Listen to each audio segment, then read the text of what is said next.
Let's call the May 6th, 2020 regular session of the Amery City Council to order. And let's start out with the pledge.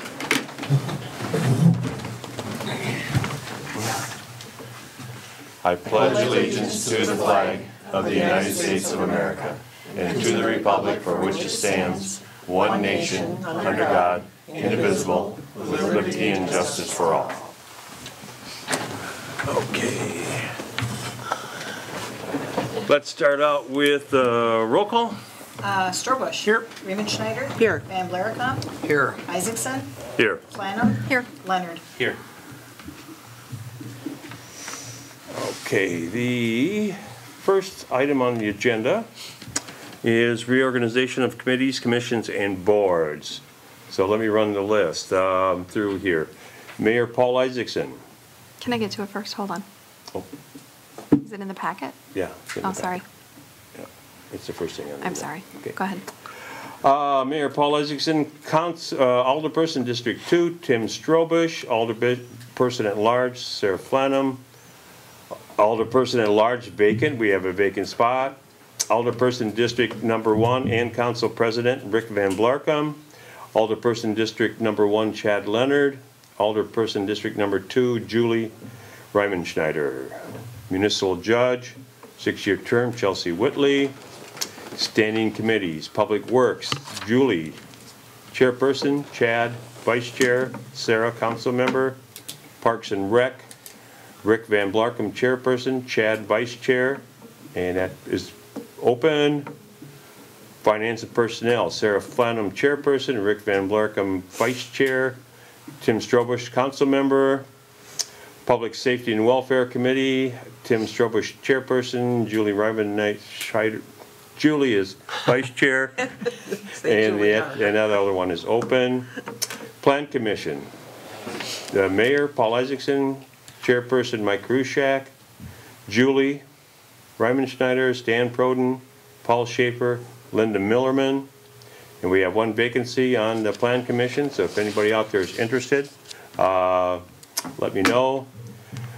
Board of Review, Paul Isaacson, Mayor, Patty Bjorklund, City Clerk Treasurer, Rick Van Blaricom, Wards 1 and 2, Julie Riemenschneider, Wards 3, 4, and 5, Alderperson from each district, Chan Leonard, District 1, Julie Riemenschneider, District 2. Library Board, 3-year term, 7 members. Wendy, President, Wendy Dietrich, President. Betty Thomas, Vice President. Jennifer Timon, Secretary. Kirsten Hughes, City Rep. Linda Gale, Treasurer. Sarah Flannum, City Council Rep. Annie Broughton, School Rep, as shared with Greta McCarty, School Rep. Downtown Facade Loan Committee, Stan Proden, Chairperson. Sherry Overby, Ginny Ormsby, Rich Smith, Sarah Flannum, Paul Schaefer. Board of Appeals, 3-year term, 5 members. Michael Papadek, Ed Flannum, Linda Kuhn, Paul Welsh, Kathy Williamson. Airport Commission, Jason Whitley, Bill Offner, Mark Meyer, Pete Wagner, Rich Smith, Paul Isaacson, Roger Waterman, Rick Van Blaricom. We will have one, I'm thinking about, we're going to have one open position. Bill Offner has moved out of town and no longer qualifies. So we have one vacant commission on the Airport Commission, one vacant position. Anybody interested, contact me. Tourism Committee, AEDC Rep, Representative, Sherry Overby, Dave Forrest, Julie Riemenschneider, Patty Bjorklund. Amery Housing Authority, 5-year term, 5 members. Kathy Ryan, Jason Whitley, Jim Richardson, Judy Baldwin, Matt Johnson, and Matt has re-upped for another 5-year term. Fire Committee for the Fire Commission or Fire District, Lincoln Township, Ace Carlson and Lee Jones, Blackbrook, George Fowler, Alden, Keith Karpinski, Amery, Rick Van Blaricom, Amery, Chad Leonard. Apple River Protection and Rehabilitation District is Roland Peterson, Chairman. Billy Joe Schleisner. Angie Johnson, Jay Luke, Paul Isaacson. Board of Health, Polk County Health Department. Tree Board City Committee, Rick Van Blarcom. Polk County Loan Fund, Jim Richardson. Commissioner to Amery Lakes Protection and Rehabilitation District, Chad Leonard. Liaison to Apple River Protection and Rehabilitation District, Paul Isaacson. Amery Community Foundation, Patty Bjorklund. Community Club President, Dennis Carteron. Golf Course Representative, Paul Isaacson. Representative to the Municipal Ambulance Board, Rick Van Blarcom, Sarah Flanham alternate. We have a new founding poet laureate, Carol Morfitt. Building Inspector, Dan Kegley. Weed Commissioner, Bones McCarty. Safety Coordinator, Jeff Mahoney. Health Inspector, Polk County Public Health Department. Okay, moving forward here. Paul, can I add one thing? Yep. For council president, did you want to keep that the way it was? Tim Strobush? No, I brought up Rick Van Blarcom is going to be Okay. council president. Got it. Okay. And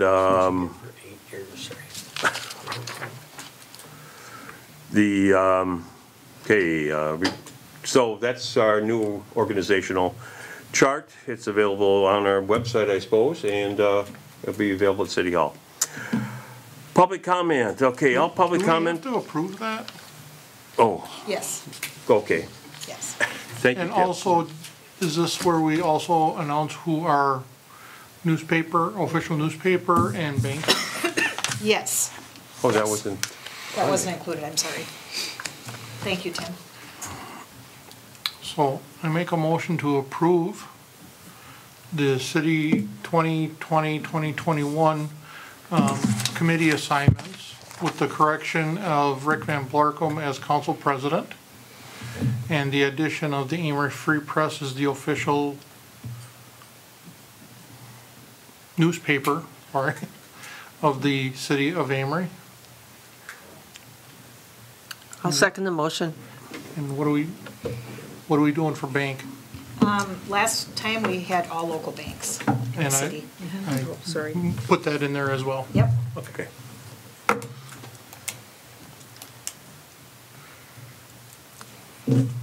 Is there a second? Is there a second now? Second. Okay. I jumped Any in further discussion? A little bit for, sorry. All right. All in favor? Aye. Any opposed? Motion carries. We're going to move on to the public comment portion now. All public comment received by email was posted on our Facebook page at 4 p.m. today, and actually it was a little bit after that. But we do have one person here who would like to speak on behalf of the Amery Public Library, and that's Wendy. Okay.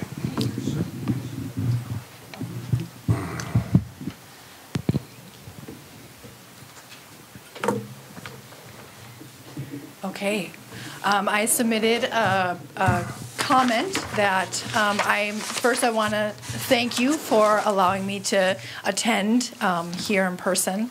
And our library board met on Monday, and we have gone through and looked at some of, or all of the proposals, the bubble diagrams, and have made a selection, which I think Chad will be talking about when that agenda item comes up. I had wanted to just read to you some of the concerns that were brought up by the majority of our board members.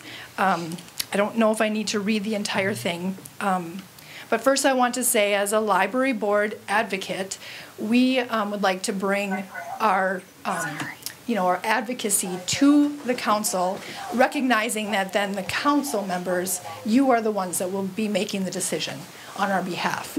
So we wouldn't be advocating if we wouldn't bring our concerns to you. So that's all that I'm doing at this time.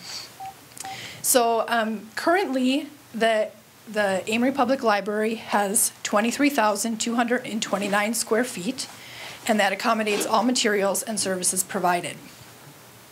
The library has jurisdiction then, once the city appropriates the space for the library board has the jurisdiction to have say over what is located in that space and where things are located in that space. And so one of the concerns that we have is the discussion that has taken place about the entities that are currently housed in our library space. It is the library board's desire that we would continue with a relationship with those entities in the library space. So that would include the Library Foundation, the Amery Historical Society, the Amery Women's Club, and the Family Resource Center of St. Croix. Each of these organizations plays a vital role in community enrichment programming, and they all align with the public library's goals and objectives adopted by the governing body of the library. So I think that point can answer some of the questions on allowing space to entities being housed in city space.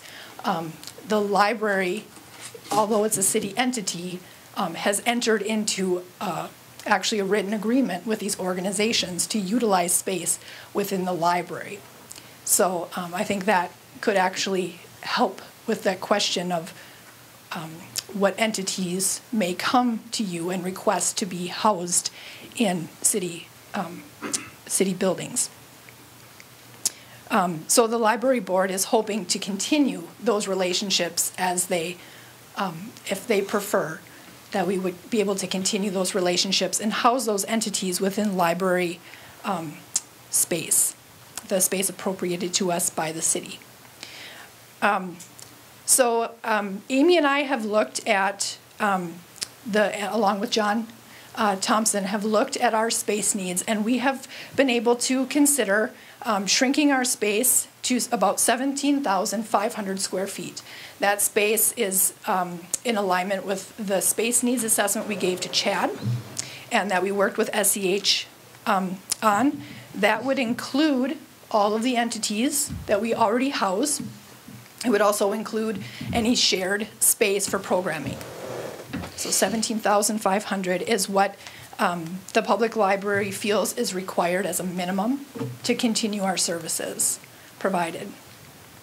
So that would also, I want to point out that that would give us a reduction of about 25% of our space. We would be going down by about 25%. The one concern that I wanted to point out was that reducing the space by this size makes it difficult for expansion for the library. So although we feel that we could utilize 17,500 square feet, our future is not sure at that point. We feel that there would be an alternate facility possibly needed in the future. There's no growth really for any entity, and that may not happen for 20 years, but eventually space will need to be looked at. And then I wanted to also, in number 6 of my comments, we wanted to recognize that it is the city's desire to have all entities under one roof. And so that's why that is stated in number 6. So our main concerns in moving forward with the Bremer facility is that the library board asks the city council members to recognize the space needs assessment completed by SEH shows that the Bremer facility has insufficient square footage to house the 3 entities proposed according to their space needs report, and that we would ask that one of these entities may need to be housed in a separate location. Or number 2, the library board members urge the city council officials to provide enough space for each city service according to their existing space needs. If the city council determines that all entities must be under one roof, the library board asserts the Bremer building has insufficient space and alternative options should be explored. So I'm also planning to, if you'll allow me to stay until the discussion time happens, I'd be happy to, in order to answer questions. Or if you have any other questions now regarding my statement, I'd be happy to answer them.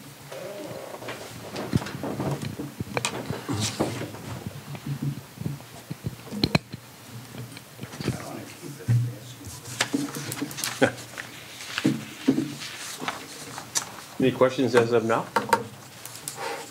Okay. Moving forward then, in public comments, I have some things of myself to bring up for public comment. If you drive through Amery today, you'll see Shop Amery signs popping up all over. They're on 46 coming into town, F on both directions in downtown Main Street. As we get forward here, as we wait out the Supreme Court's decision on the Wisconsin State Safer at Home order, we would like to prepare the community and non-essential businesses for the possibility of a court ruling to open up non-essential business stores earlier than anticipated. As part of the plan to help stimulate the local economy, we are proud that over the past 2 weeks, the community has rallied together to raise approximately $26,000. These donations are going into an Amery Community Club Fund and an Amery Economic Development account for the printing of Amery stimulus dollars to help non-essential businesses when they open their doors. ASDs, which is the Amery stimulus dollars, is a substitute for legal tender in the city of Amery. Customers of non-essential businesses will be able to buy ASDs at a 50% discount. The financial benefit is further passed on to non-essential business owners who can redeem these ASDs for 100% due to the donation into the ASD fund. Therefore, the current campaign is set up to provide an influx of over $50,000 to non-essential businesses during the first 90 days of reopening. Due to the possible shortened timeline, the ASDs are currently being printed. The ASDs will go on sale at Chet's Johnson Drug, the day the non-essential businesses will open. ASDs will be good for 90 days to stimulate the Amery economy. Limit on purchase of ASDs will be $200 in script money, which would cost you $100. We would like business to creatively embrace the opportunity for customers to do business with them at such a steep discount, while also receiving the added benefit of 100% for their products and services through the ASD fund. For businesses included in the non-essential category, we are creating marketing packets to help you continue to creatively and safely engage with your customers and let them know as soon as possible that you accept ASD. We include front door signs, social distancing, stickers to put on the floor, and script redemption instructions. We are still accepting funds for this important local stimulus project. Please visit GoFundMe.com/Shop Amery-Stimulus to donate to the stimulus fund, or contact the mayor's office at City Hall if it is more convenient. 268-7486 will get you here. Your donation to the Shop Amery GoFundMe account is tax deductible. We appreciate any donation you can make at this time. We want you to stay safe and be healthy. At the time, we want to be very conscientious of the financial impact pandemic is having and will continue to have on our community. Let's move forward through these challenging times together. Hashtag love Amery, hashtag shop Amery. Number 2 is, anybody have any comments on that? I have a couple questions. Sure. What is the organization that's actually spearheading this? It's the Amery Community Club is the bank, and so far Amery Community Club in conjunction with Amery Economic Development and the City of Amery has provided services to move this forward. Okay. I think it's important to note that it's not just the non-essential businesses that are suffering during this time. Correct. And I guess I'm challenged by a program that's targeted only to the non-essential businesses, because even the essential businesses, there are a number of them who have also suffered dramatically by reduction in businesses. There are some that have been thriving as well. But to make exclusions to one group versus another, I don't think is right for the overall business sector of Amery. I am of the opinion that I don't care where the money is spent, as long as it's spent. Okay. Like I said, I think everybody's suffered, not just the non-essentials. And I understand the purpose behind this, but probably % of the businesses in town have suffered. Yes, I So, know, and I agree with you, and we're I just just wanna trying make to that move said. forward. If, I guess we can add businesses, we tried to get around picking and choosing. Well, but Yeah. we're picking and choosing right now by making it Correct. non-essential businesses Correct. only that can accept them. I think it's also important to reiterate who all is able to redeem these. Is it only community club members? Nope. Okay, because in the Every past, that's how it's been. non-essential business that is open or closed or partially closed is included. We did not pick out Amery Community Club members. The list is on the GoFundMe page, it's on the, I've seen the list, I just Okay. have not And studied it's- who's who. it's updated today, Mm-hmm. and it's gonna be printed on the back of the script. And then finally, I think it's important to note that it is not Chet Johnson Drug that is selling them, it is Matt Johnson. And if he Yes. is not available, you will not be able to purchase them. Okay. So there's nobody else within that business that has access to Okay. those dollars. If he is not there, they will not be sold. So, All it's right. coming from him. So, all right. So if And my Matt staff. is not there during some hours, can I step in or somebody step in the front entryway and or can we make arrangements? That's something you can arrange with him. Okay, got it. I'm out of that. All right, perfect. Also, I sent an email out to everybody today. Painting hearts on our sidewalks is going to be extension of the format you've already set up successfully for Amery stimulus dollars. But now let's use selling our sidewalks to make it go viral. We can make the evening news, we can go viral online and make it big. We can convince out-of-towners to invest in our little town. This is Who is Amery, family friendly, we care enough to sell our sidewalks and cover our town in hearts. What we have to do now before stores are open, small town sells its sidewalks to save its business. Now, this is a promotion that Acme Junk Company came up along with Art Z and a number of other businesses downtown. Instead of doing something in chalk, we're tearing the sidewalks out next year. They want to put something out permanently to show their support for a World of Hearts campaign. So I said I'd bring it up, and we can't vote on it at all, but I got a couple positive responses from city council members to move forward. They would like to start as quick as possible if they can, and that would be just on sidewalks downtown that are going to be torn up next summer. So, I replied to it, and I don't have a problem with it. I think it's a nice little project to do, something to really make the city stand out and get the community involved. The only thing is, make sure the businesses that are being affected by this are in agreement with it, and yeah. make it fun, have at it. Okay, on a third thing, coming up in the future is a public announcement, and we're looking into establish a CDA, which is the Community Development Authority. This will bring together a group of people. There's it's another board. It's like the Amery Housing, but this is community development. It will cover things like the theater. Somebody wants to purchase theater and bring it back to life. Instead of the city council okaying funds or helping them out, the CDA would actually sit down with these people, go through their business regimen, and come to the city council and give us an aye or nay, and to move this project forward and how to move this forward, like say with TIF funds. So it would be off the back of the city council, but it would be an independent board. This also sets us up for we have $185,000 in workforce housing money available. This group could get together and be the momentum behind getting coming up with a way to help use that money. So,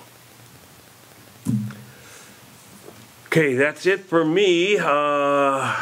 Next on the thing. Can I just add one other thing in public sure. comment? This week is Professional Clerks Appreciation Week. So I think we need to appreciate the work that Patty and Ben are doing for the city. So Thank you very much.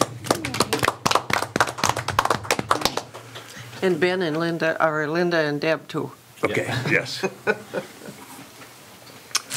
Great.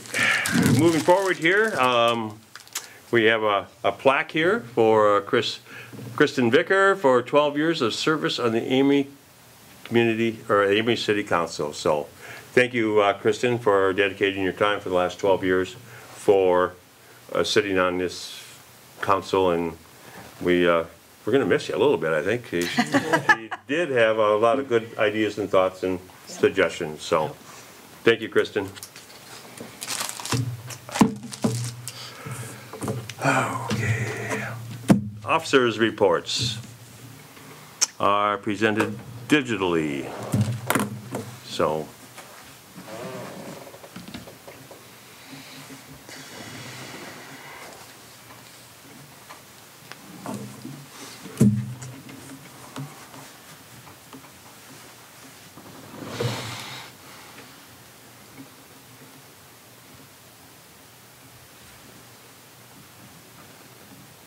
The second report, is that Ben?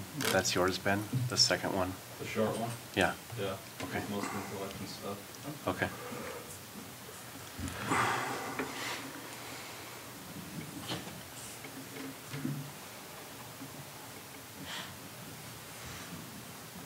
Have you counted the absentee ballots so far? I've got over 400 so far.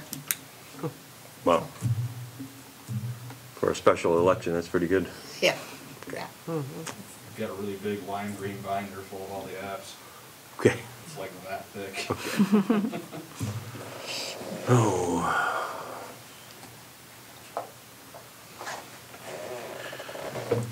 When it came to the voting, I thought the voting went very well. Yeah. At least when I came through, we got moved through very quickly. Right. I think it went as well as it could have been under the Right. circumstances and the requirements that were put on it, so. Yeah, and I do think we are getting the National Guard back again for this election, so again, we'll do it the same way.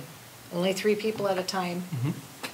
And this time I'm setting up 3 machines and then 1 paper in case somebody wants to vote paper, but it was a little hard last time if people wanted to vote more on the machine. And I was trying to keep the distance and sanitize the machine, and that takes a lot, so maybe this time it will go smoother. Yeah.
Was there a Public Works, I never received anything. Okay. No.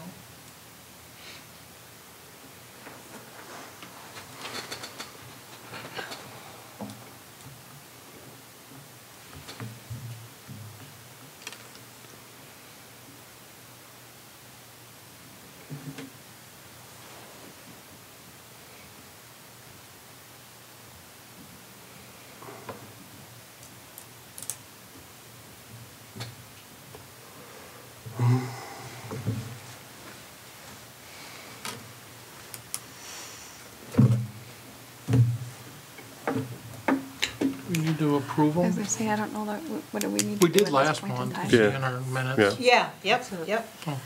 Motion to approve officer reports. Second. Any further discussion? All in favor? Aye. Any opposed? Motion carries. How about committee reports? Do we, Which one do you want first? it says presented digitally. Do you want to go through yours? Well, sort of. Okay. Parks and Rec met, and there were only two of us that were there. And I guess well, two things. And one of them, well, that'll be on the agenda later on, I guess. Parking needs. So we didn't go through that, but that came up later. One was the Amery area dog park action plan, and Chad and I had a parting of opinions on the dog park. I'm sure Tim can corroborate the fact that we wrestled around that, 2 years ago, when we talked about that at length, about how we did not want to have another park and another responsibility for the city to have to take care of. And so we came up with the land, and we said, here's the land for a dog park. Twice, I think we looked at least 2 parcels before we settled on this one down here. And at that time, we stated, here's the land, and they wanted to have the place, and then they raised funds to build the fence and so on. So now the question comes up this spring is that there was a fence post or something that came out of the ground, and Greg Rochester questioned, who's going to take care of it. I can tell you that expressly that those things were discussed at that time, and was without question, I believe, told to the dog park folks that we'll give you the land, but we are not accepting this as a park, period. And that was the discussion a number of times. It didn't work out at the airport, which is where we had originally talked, Paul, I'm sure you remember that. Yep, I remember that. So the piece came up, and the discussion always was, well, is the dog park gonna have it forever? And our comments as a committee were, nothing is forever, but that piece has been for sale for 10 years with no offers on it, and so, it's as forever as it gets. If someone comes in with a 20,000 square foot factory and said, that's the spot we've been looking for, we'll be moving the dog park. I mean, that's just, economically, that's what we have to do. But we did make the commitment to provide the land and provide I believe we talked about a small parking area, and we could at least put a driveway in and that we would mow it a couple times a year. Not mow like the cemetery every week, but mow, keep the grass down so the little dogs wouldn't get lost when they were out in the park. And kudos to the dog park folks. They raised their money in a short period of time, put up a very nice facility, and got it. And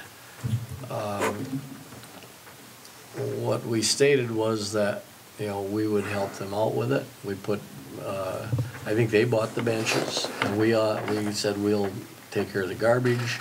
Riley empties the garbage cans, we'll mow it, and that was kind of the extent of our discussion with the folks. Now, like a lot of other things, now it's Amery's, and how is the city going to take care of it? And I think that the intent was pretty vehemently expressed at the time that we're not going to take care of it. That's your baby. We'll help you with it, but it's not a park. It's not part of the park system, and we didn't want it to be. So now if there's a change that needs to be made to those statements, that'll have to come up for full council review, I would say, because at the time, Parks and Rec was pretty adamantly opposed to adding 7 more acres of park ground to take care of, so that's. I actually think there's one missing component in that whole thing, and that was something we were pushing for the first time, was some sort of land use agreement, so that this argument does not come up. Yeah, and we never got that. No, that was never put in place. They started building their dog park, and they were off and running. And I think the whole bone of contention was, I found a document where it was an action plan, but it was a draft and it never was completed. So that's kind of why I brought it up. I think we should, Bring it Complete back it. to life. yeah. And you know, the thing is, I'm not saying that city crews shouldn't give them a hand once in a while. You know, and certainly, I think we did send somebody, I think Mahoney sent somebody over to set that post back down in the ground. You know, the boys, I don't know, 2 or 3 times during the summer, they weed whip and at least mow it down, like I said, to reasonable. But we need to do something, because lots of things get dumped on us because they're a good idea, and then all of a sudden, it's, how are you going to take care of it, you know? And so, if we go into the thing with open eyes and we say, yes, when it's all done, we'll accept it, I think that's reasonable action. But to just say, oh, this is a good idea, and here it is, now we paid for it, now you maintain it forever. You know, I've seen a number of those things happen. So we should move forward with a land use agreement with it? You know, I think their issue now is, after they raise the funds, that they're probably no longer a functioning group, if you will. Yeah, I think Roger said there's 3 people that are still around, so. Right, and so maybe that needs to be more of a functioning group. I'm not offering this is my final suggestion for them, but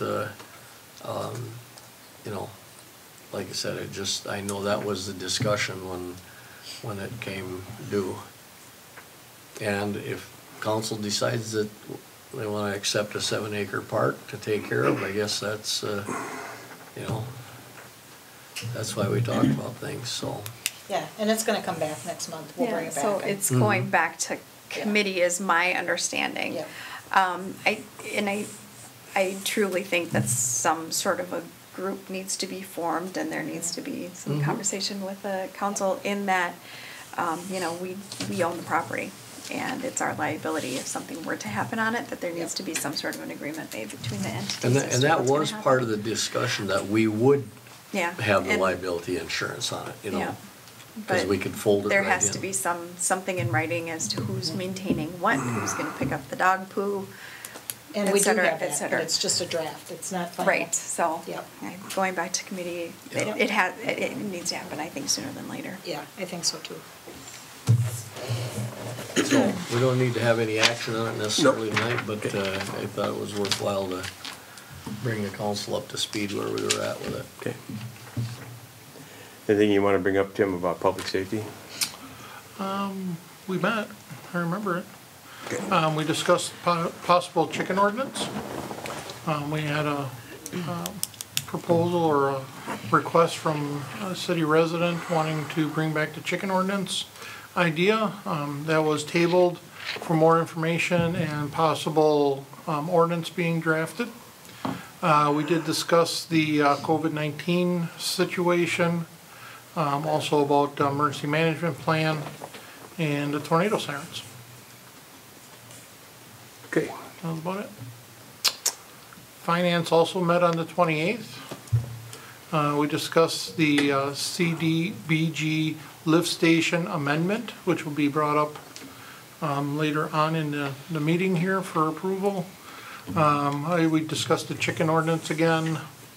We also read a letter from the attorney on the reply or opinion on the Friends of the Library requesting the pledge amounts be returned to them. And we also discussed space needs for the city at the Bremer Building. Okay. And then Plan Commission. The Planning Commission met on April 30th, and it was in regard to the Journey Church expansion of their parking lot and their sanctuary to the east of their present building. And the Planning Commission approved their plan for doing that. That was the only item of business. Okay. Do we need to approve those then? Motion to approve committee reports. Yep. And I'll second that. Any further discussion? All in favor? Aye. Any opposed? Okay, motion carries. Okay, we got one item on the consent agenda, minutes from the April 1st City Council meeting, April 8th Special Council meeting, April 27th Parks and Recreation Committee meeting, April 27th, 2020 Public Safety Committee hearing meeting, April 28th, 2020 Finance and Personnel Committee meeting, April 30th, 2020 Plan Commission meeting. I so move that we accept those committee meeting minutes. Second? Any further discussion? All in favor? Aye. Any opposed? Okay, carries. New business, ordinances, none. Resolutions, none. Okay, CDB grant amendment for the lift station came out of finance. Yeah, this is on page 20 of your packet. We had to do an addendum to the engineering agreement with, who's this with? MSA, to bring in the additional lift station down by Memorial Drive and Keller Avenue, along with the new drain that's going in. And it increased the total amount by $36,200 for their entire bill of $455,850. This was approved by Finance Committee, and I make a motion to approve it at City Council. One thing, Tim, could you throw in there the plans too are part of that amendment? Yes, the plans are part of that amendment. Are they? They're not in the packet though? The plans that they were presented are part of that amendment. Okay. Yeah. But the plans themselves aren't in the? No, they're in finance. Okay. Yeah. I will add that to the Thank you. motion. Yep. I second the motion. Okay, any further discussion? All in favor? Aye. Any opposed? Okay, motion carries. What's Central Wisconsin Biosolids contract renewal? It came out of finance also. It did, and there was some, and hopefully Sarah can help me here. There was some disagreement as to how it was worded with the 5-year. Essentially, they're looking for a 5-year extension of their contract, but the wording was weird. Patty, Yep, you and recall then it that? came back. Okay. Through email, you have that as part of your discussion, so, We did it this way because there's a 5-year waiting period. yep. Okay. Okay. So, I think the meat of the agreement is in the packet.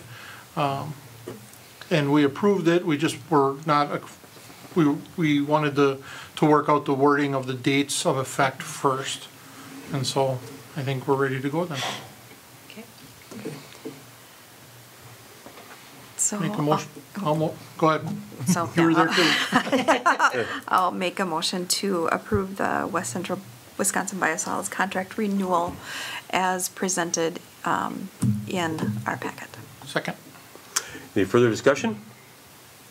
All in favor? Aye. Any opposed? Okay, motion carries. And Rick would like to bring up discussion of parking issues at North Twin Boat Landing.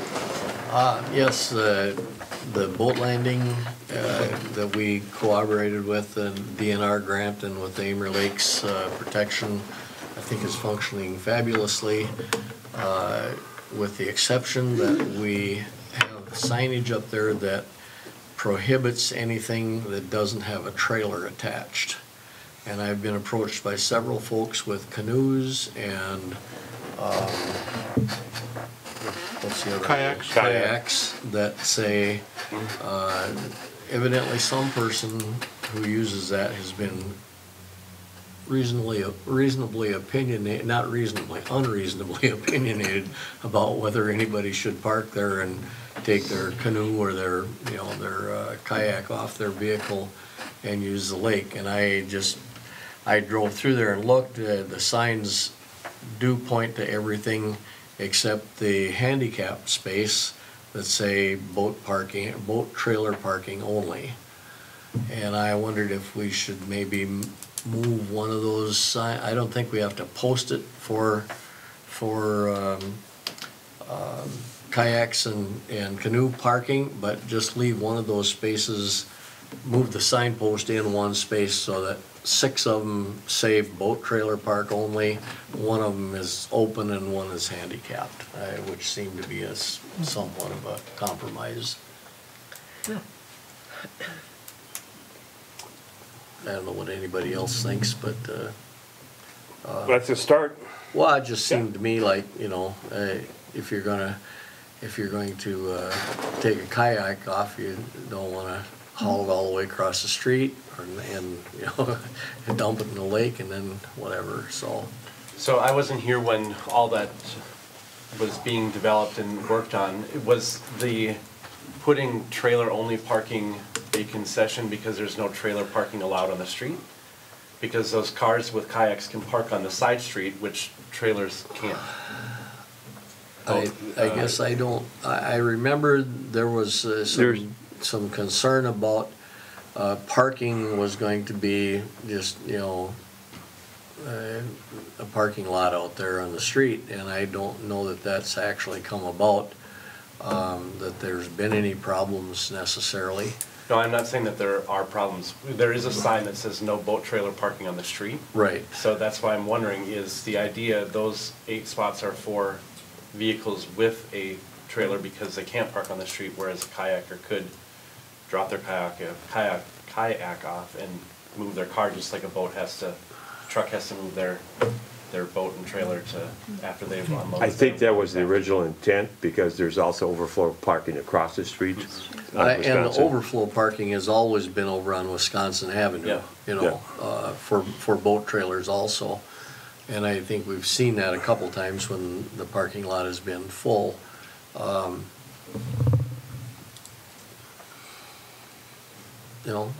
Depends on, I guess. We can start by moving one sign down, that'd be fine. The one sign wouldn't take much of an effort, and if there's, I don't know, it just seemed to me like it was reasonable, but I don't kayak or canoe or boat generally in Northwind, so. So are you thinking on the most when you talk about moving the sign, you're talking about the most northern one?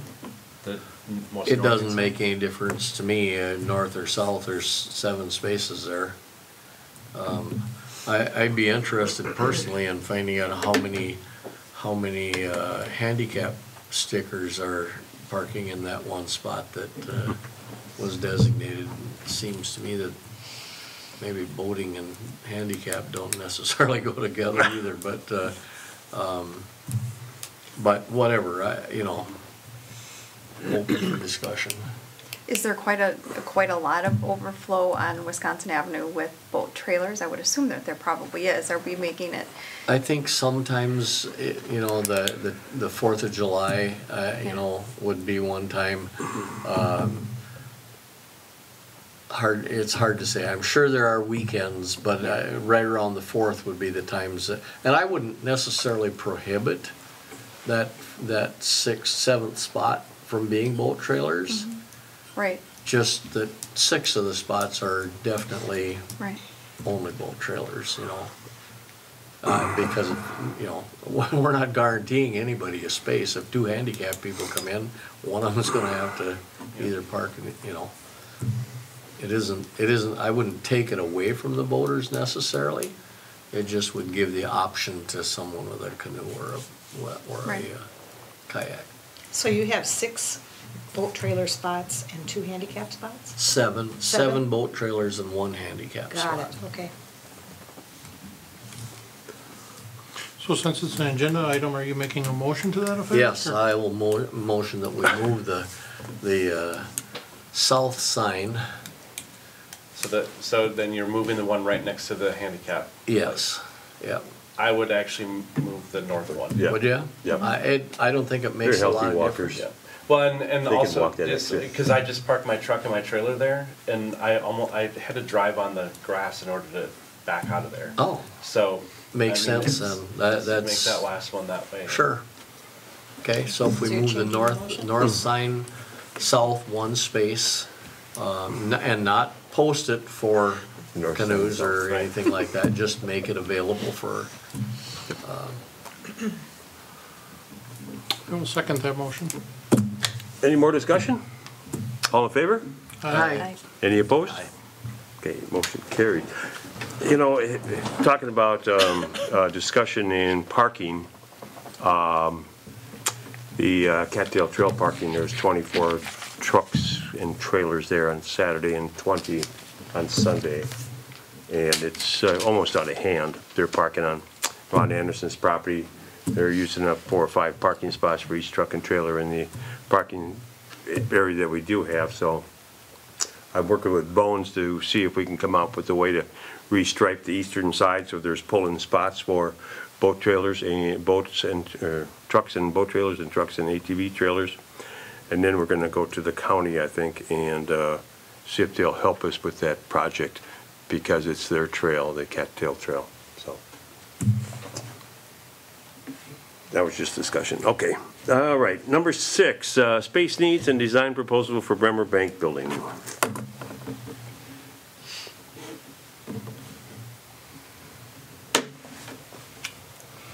This came out of Finance too.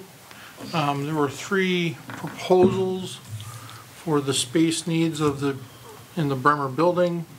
There was 3 at the finance meeting. A 4th one was sent out to everybody a day or 2 later.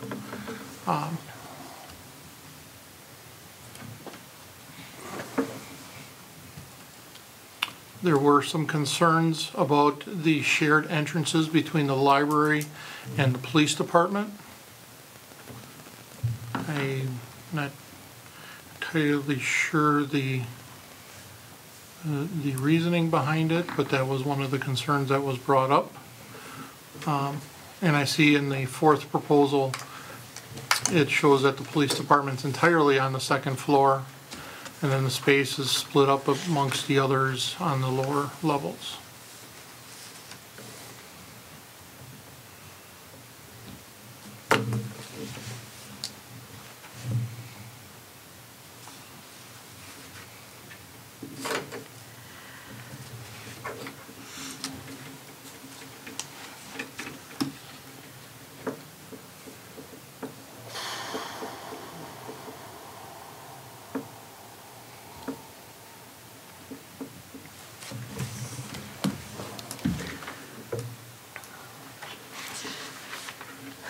So as far as space needs, Chad, you've been kind of the one spearheading all of the groups getting together. What are you hearing? Yeah. What So- is the consensus of opinion? Where are we at this point in time in that I've actually seen 6 fit plans at this Yeah. point in time Yeah. from various different groups, so. Right, so, and Mayor Paul, you can join in because you've been part of the conversation most of the meetings as well.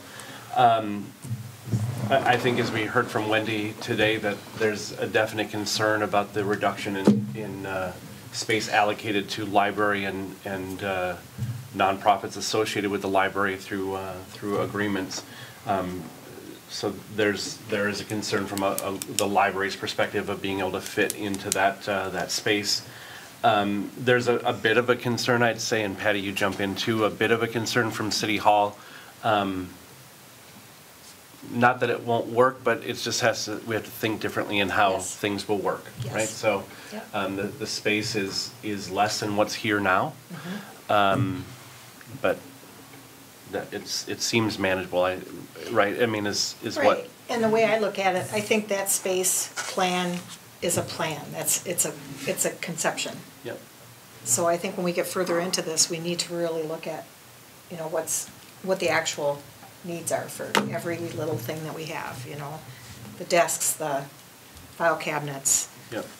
I mean, Right, and also, when an architect looks at least in Fit Plan 4, which has a police station on the second floor, when you look at the section where we have identified city offices and council court with a hallway, which is also a waiting room, an architect may look at that and say, well, if you tweak this and tweak this, it's a better use of this space, and you can, it's more functional that way. So that's what I would see, I guess, in the next phase. I do know that one of the concerns from the library, not a concern, one of the hopes was to have the library space on the main floor on the south end and not the north end. And again, that's about fit in place once we decided whether we move forward with the building. The police is almost right in where they are right now. So is there more opportunity to shrink the police department? Maybe, maybe not. I don't know. I'm not a police officer. I don't know how the flow works. So, I mean, with that being relatively the same. Well, Tom said he could live with that, as long as he sat down with the architect, and as long as we all, the next step would be sitting down with the architect and 2 or 3 planning meetings and get it close together and make sure we maximize space. Everybody's going to be taking a little bit less, and but we also got to look at the positive things too. and use the space wisely, Well, This is what we need and just the configuration of it, I guess. And that's what I'm trying to think through in my mind, but. Yeah, and I think the comment that I made about City Hall is, yes, it's smaller, but if we use the space differently, Yep. it will probably work. And that may be the case with all entities. and I think that for me, and I've said this from the very beginning when we first started these conversations with the public as a whole, is I look at this as an opportunity to have all city services in one building. As you said, it's a matter of rethinking the way we're currently working. Right. Instead of a meeting room such as this being used for elections in city council and municipal court once a month, or however frequently it is, which is not very often, No. confirm that for me, it can be used for other things. With that said, I also believe that there's a huge opportunity here for us to share people. That everybody is employees of the city of Amery. Yes. You don't necessarily work just as a administrative assistant for the police department. You could also hop in and work as an administrative assistant in the city offices as well. I look at this as a lot of opportunity for rethinking or modifying our thinking as to how things are done. I look at this as a great opportunity. Is everybody going to get everything that they want? Probably not. However, I do think that this is an optimal time, considering the circumstances that we're under right now, with businesses as a whole changing their thinking. Now's the time to, consider what other options are available. Though work from home, work remotely. Tim's mentioned other ways to manage workflow within the police department, as far as workstations versus offices. Same thing for the city offices. I think we need to make sure that when and if this all comes down, that we have ample storage. Yes. And I am an outside the box thinker, and this to me is an opportunity to think outside the box. Well, it's like moving into a new house. We're moving into a new house and we're rethinking the way we're planning it and how we do it, and it should be kind of a And we got to fun look at the process. opportunities Yeah. that, like Sarah said, the opportunities this affords us. If you look at the offices in the upstairs of that building, they're enormous. And they were built in the day when you had paper files everywhere. Yep. We don't need paper files anymore. We don't need big server rooms. We have stuff like cloud-based. We have paperless service. We can really use our space a lot wiser than we have in the past, and especially having everything under one roof, we can be more, you know, we can just work more efficiently, more effectively. The working remotely or working from home option is there now as well. And I think there's just a lot of opportunities. I understand that not everybody shares my vision on this, but I'm just going to reiterate, brick and mortar is very expensive. Square footage is very expensive, not only to buy, but to maintain. And if we can do more with less, the better off we're going to be. I understand everybody wants their own little world and their own little space, and everybody's attached to that, but we just need to think in a new fashion. Yes, we're government. Let's look at the private sector. How are they cutting down on their cost of square footage? And everybody having their own office is not happening anymore. That was 1990, not today. So I think as we continue through this and people start embracing the idea of, you know, hey, I can work remotely on one of these things and I don't need, you know, all this square footage and all this room, and I can be just as effective doing video conferences from home and working from my home office that I can be from working in an office. I think we're really going to start understanding these things. So have an open mind. That's all I ask. And I also have to make a comment as the city council liaison to the library board. Because the library has been the most vocal and brought as many questions as they have, I feel it's important for me just to say from my standpoint, this is a very, very difficult decision to make by weighing all people's needs and concerns. And I think the same thing, from my perspective, I think the same thing goes for the library services. While as it looks that the library will not be afforded as much space as there currently is, I really do think that this is an opportunity to rethink how it is. The library went from a 8,000 square foot building into the space it is. It grew into the space. Is it effective use of that space currently? Can operations change? Can displays change? Can the way it work change to fit the space that's now potentially going to be provided? I think it's an opportunity to reevaluate the business as a whole, and what I'm speaking to is that part of the business, but it's the city business as a whole. How can we improve on what we have without cutting services? Because that's key. The patrons of the library are tremendously important, and it's not just city residents, it's the area as a whole, and we need to ensure that we're not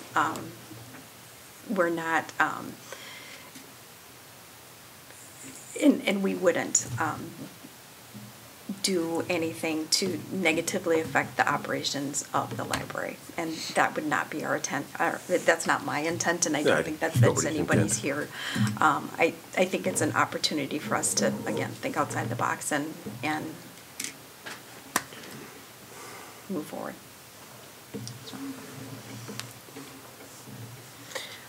I think it's good that we've taken this time to let everybody air their opinions about this. Council members, library board members, citizens. By doing so, I think, we can see the possibilities for using the Bremer building to get all the units together, the entities together. And I can also see why it's very difficult to leave for the library, especially to leave their location. I'm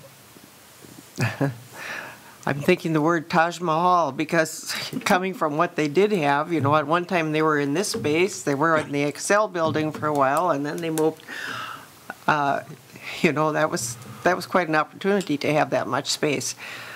But as the years go by, the way people use a library is probably going to be different. I don't know exactly, but I mean, everything, that we're doing online, and we're, like Sarah said, working from home and all these things, they may not need as much space. So anyway, I'm coming around in my way of thinking. I'm glad we've had this time and we've seen all these different concepts of how the building could be used.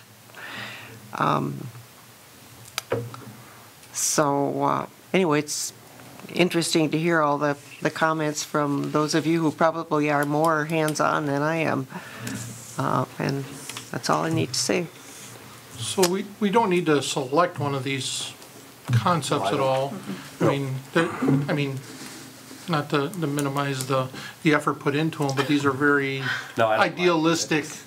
I mean, they're I haven't been breathing and sleeping. no, not at all. Probably could be. But they're very good concepts, conceptual. Puts an image to a concept. Right, yeah. And now I think we need to move forward with an engineer and an architect or whatever we need to do to really, what's this gonna Maximize. look like? Yeah. Give us a very clear picture. What are the needs, what can we fit, where can we fit? So I don't think we need to make a motion on anything on this topic right yet. One of the things I'd like to bring up is the future opportunities for the Bremer Bank building to move and build a new building here in Amery and expand their base of operation within that building, and also for the hospital to expand their base of operation in the future. They will have plans for it. They might have a little tough time getting money as going through this COVID thing. They're probably set them back a little bit. But I see they're already on the roof working. Did you notice that, Wendy? Yeah. I believe they started, so the process. So I look forward to the future opportunities for those businesses in town. Our next problem will be housing, to house all these new employees. That's for another topic. Yeah. So, okay, let's move on. Moving forward to the library design and placement and possible Bremer Bank acquisition.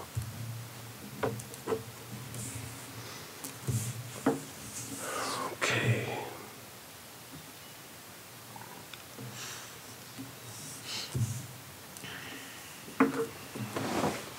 And it's my understanding that May 8th is Yep, this Friday. the date that we need to make a decision to Bremer.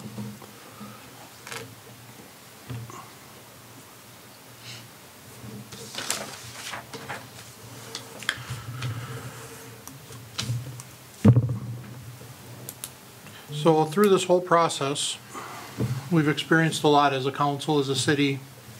It's been a lot of sleepless nights, a lot of people breathing and sleeping and not sleeping, trying to decide what the right thing to do is with this whole movement. We're all very attached to our current surroundings. We're very attached to what we've invested time and effort into, and we need to respect that. I think a lot of things have been said about this whole acquisition and move, and the conversation has not always been positive.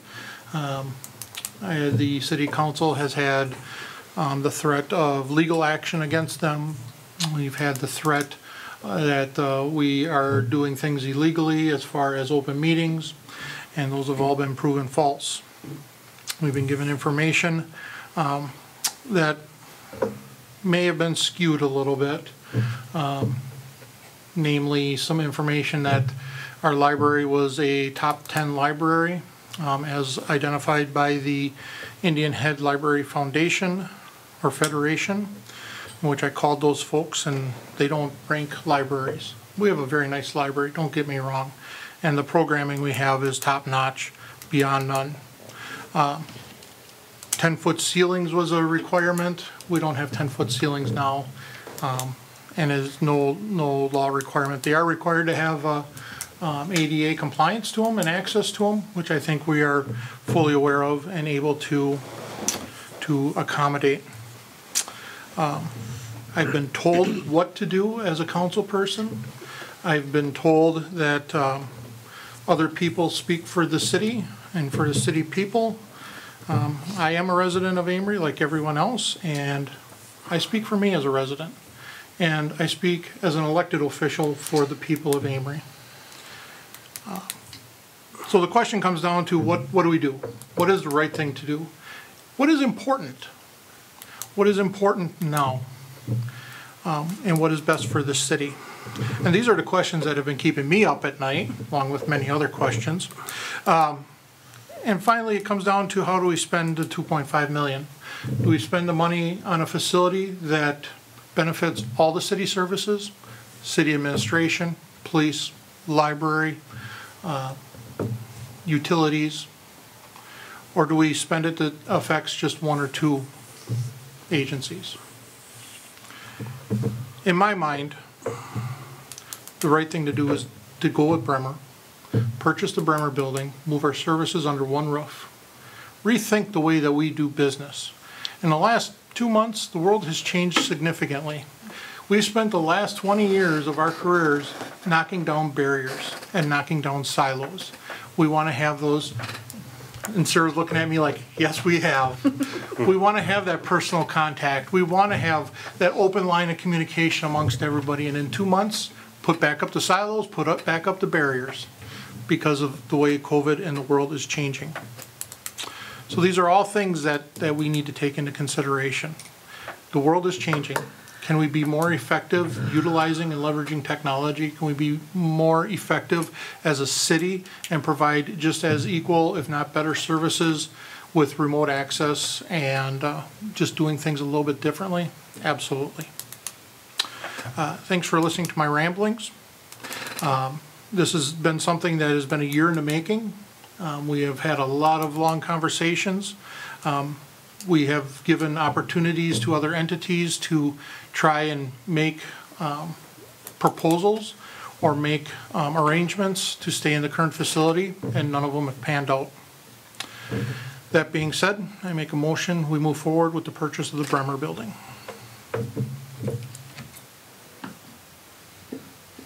I'll second that motion. Any further discussion? Can we have a roll call vote? Strobush, Yes. Riemann Schneider, Yes. Van Blaricom, Yes. Isaacson, Yes. Planum, Yes. Leonard. Yes. Okay. Okay, motion passed. Bremer Bank Construction Management RFPs.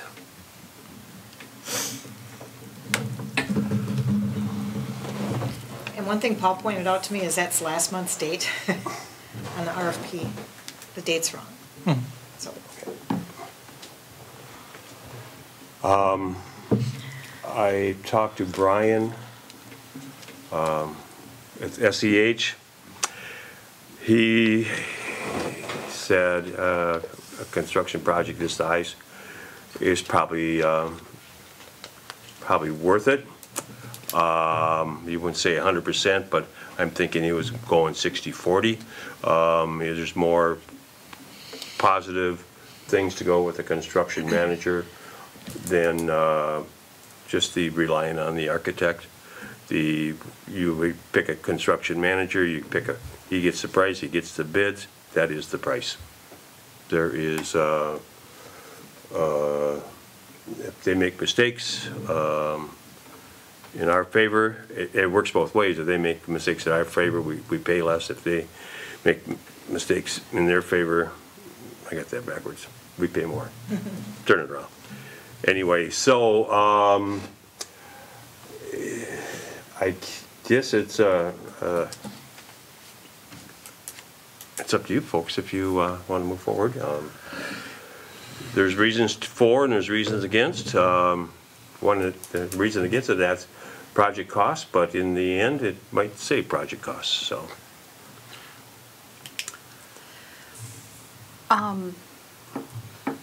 Who does the RFP go out to? Like what types of businesses or what businesses are? I actually got a call today from MSA, and they're interested. People like that, you know, Cooper, the ones that we originally went out to with the original RFP for the beginning of the project. So I think people like that. you know, The those types same, of, same people, there's, yeah. you know, that, the construction manager that does the school, I mean, that's their business is construction management, not necessarily architect. And while we have a good working relationship with our SEH and MSA and so on and so forth. Market and Johnson, that's one. Yeah, And Market and Johnson are working here in town with the Yeah. Bremer Building. I know that and for a it fact, so It might be, might get a better deal because they're in well, I town. don't know if you get a better deal, but you get a difference, you get somebody that's One willing guy's to working. hold your architect Oh, to, absolutely. maybe to a higher, Yes, yes. you Is, know. is this also a, can SEH also put in a proposal for, do they sure, have, sure. and they have the ability to I do would it? think Okay. so. You Just- advertise for You the, just advertise and whoever comes back with it, then. I don't I'll know send who it- does what I'll send it to services. all of them. and- So, okay. What are the adjusted dates, the due dates gonna be? You have April 17th on there now as the due date. Yep, so we would do it a month later than what we would have done. So let's see, now is May, so we'd probably do middle of June. So like June 6th or 7th, something like that? Yeah, yep. Okay. So then that would come at the July meeting for us. July so meeting. Yep, After going through finance, I'm sure. yeah, it has to go to finance first. So that's, so would it go through the June finance meeting? June finance, and then come back to July Okay, council. that's a month and a half.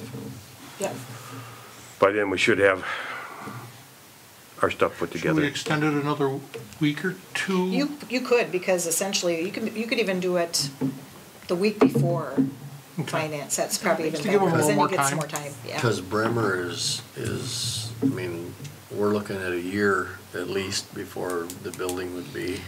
Do you have a ours, calendar, uh, Chad, handy? Able to be. Or Chad, right here. I'm sorry, Ben, Anyway, do you have a calendar? It had, so finance would be either the 22nd or the 23rd of June. Yeah, so we always do it the last week before council, So it's going to be the so it would be the 23rd, 19th probably. It has to be it would like- be the 23rd, because this, oops, I'm sorry, That's all right. this runs the week Yep.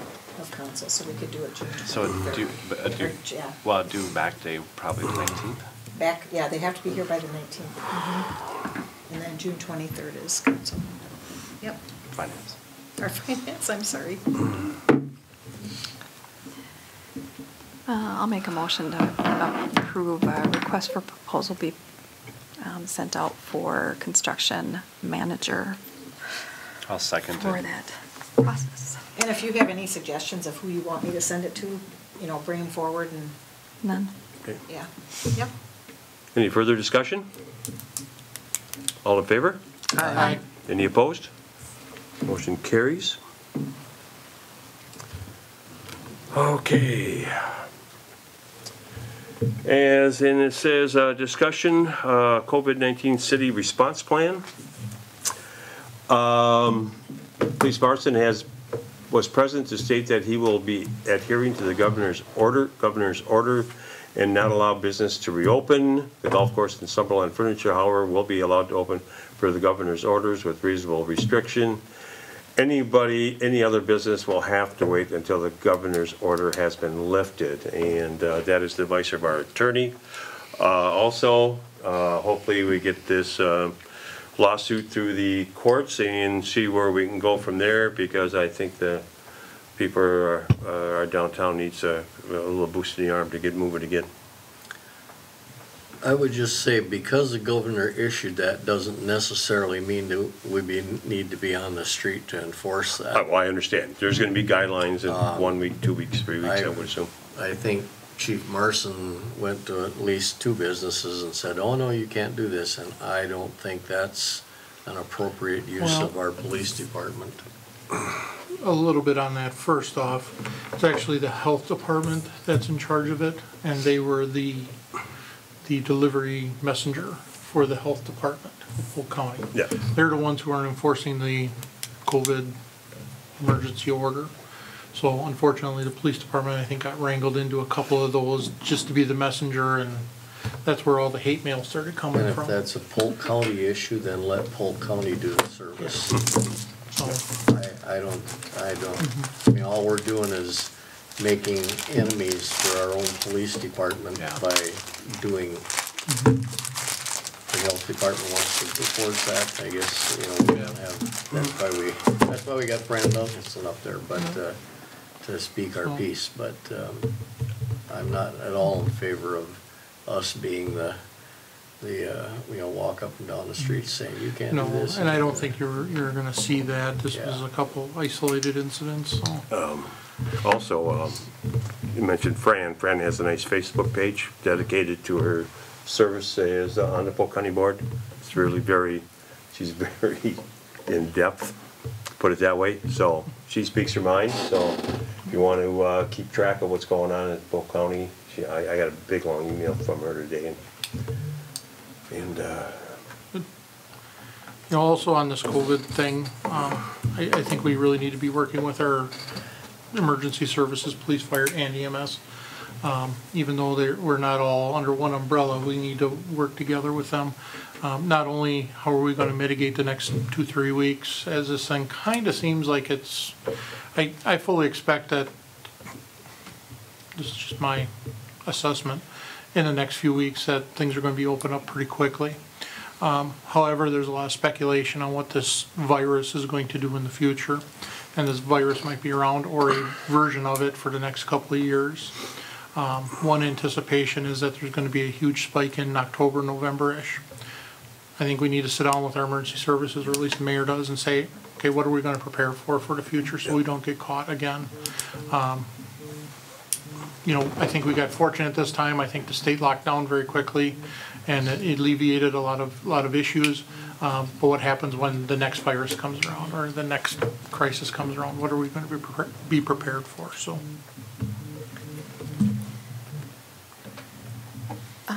We should try to get prepared, I agree with that totally, because if we have another one of these in October, I really think the city. some of us will get paid, but not Yeah. many of us are gonna. I think the city really needs this. I think we need to make a decision on, and perhaps we can put this on public safety for next month, is have an emergency manager of some sort for the city that can bring these three agencies, or bring all the agencies together. I mean, our water and sewer departments are just as important as our police, fire, and EMS. If something gets released into our water system, we're in bigger trouble than an overflowed hospital. If something affects our sewer plant, we're in bigger trouble than we think. So I think we just need somebody to really kind of bring all this together and put some perspective to it. I started the incident command. That's a lot of stuff. Anyway, what I found out was my next door neighbor, or 2 houses down, is a certified emergency management incident command person. That's what he does for a living. And he said he would work with us and help us if we want. So we do have somebody, a local resident right here in town. He works for EMS now, but he's the guy. He's certified. He's ready to hit the ground going. So to have him help us put a plan together, I think would be, it's going to be I don't expect him to do it for anything because he's city resident Amery, but I would assume that he would help us along in a reasonably. I don't know that this necessarily falls within this, but to me it does.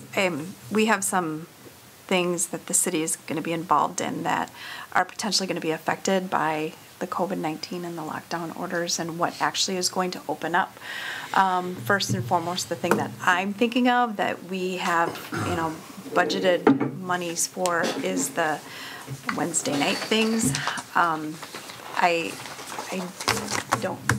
I don't know how we're going to need to address things like that, but are there other things that are currently on the docket that we have money budgeted for that we need to be discussing and Yeah, that's very important as far as the Wednesday Yeah. music, music on the river. Those types of things. June is 4th of postponed. July. Exactly. 4th of July. They're still kind of hanging in there. They haven't canceled everything fully. And they're going to see what the orders are, if we can have it at all. And if we can't have it all, then it's all done. Well, and I think that we need to set up a time frame as to when we make those decisions. I guess it's not something that we need to act on now, but I would like to see that as an agenda item on next month's agenda. Once we have more information as far as the state opening up, we need to be making some decisions and setting some deadlines and guidelines as to what, maybe some timing issues. Waco closed for the summer today. Oh, that hurts. That hurts. The Bible camp closed for the summer. It did? Yep. Oh, my gosh. So, I think that's something we need to talk about financially. Deadlines, guidelines. yep. Yep, so that's the next public welfare committee? Start out with? I don't know where it would necessarily go first, but What do you think, Tim? Send it to public safety, That's we'll what I send was it to just- finance. That's what I was You know, we'll hot potato it around for a while. because I think there's Should go multiple, to both. there's multiple committees that are involved in this, you know, Yeah. from a public safety standpoint, but there's also financial things. There's parks and recs that are involved, you know. What's gonna happen with our parks? Well, I Are received we an going email to from the allow people in pickleball the folks parks? already, and Uh-oh. they're itching and raring and ready to go, And but, it's reality, Yeah. and you know, I whenever. think it needs to be And there's a lot of discussed. retired people there that Well- are the ones that shouldn't be out and about. and- I am one of the youngest, yes. By far sometimes, So and I- one of I the do lower, think that it lower needs to playing be- players too. Yeah, so I'll put it on public safety, finance, and parks and rec. Yeah, Yeah. I Yep. think so. Yep, so. All right, so last item on the, that was just discussion, so last item on the agenda is West Spring Waters Road Repair Cost Forgiveness. This came out of finance too.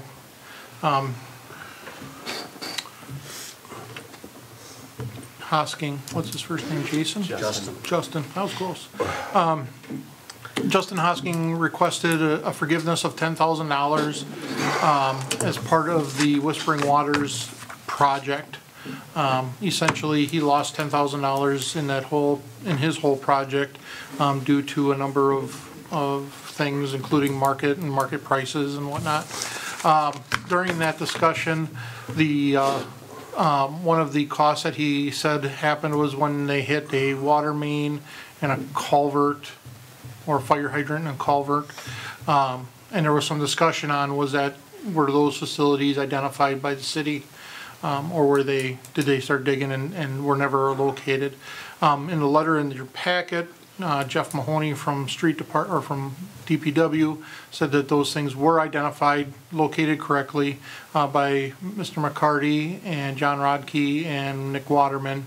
And so they were aware of where these facilities were located at the time, and they were struck already. So finance, I believe, came out with the motion not to reimburse the $10,000. And had we known that, 2 weeks ago, I would have suggested that he filed suit against his excavator, because if you hit something and you had it located, it's your responsibility. Yeah, well, it's his deal, and unfortunately, my business has lost some money too, and can't blame it on the city. Did you make that a motion? So I made it a motion to deny his claim. I'll second that. Any further discussion? All in favor? Aye. Any opposed? Motion carries.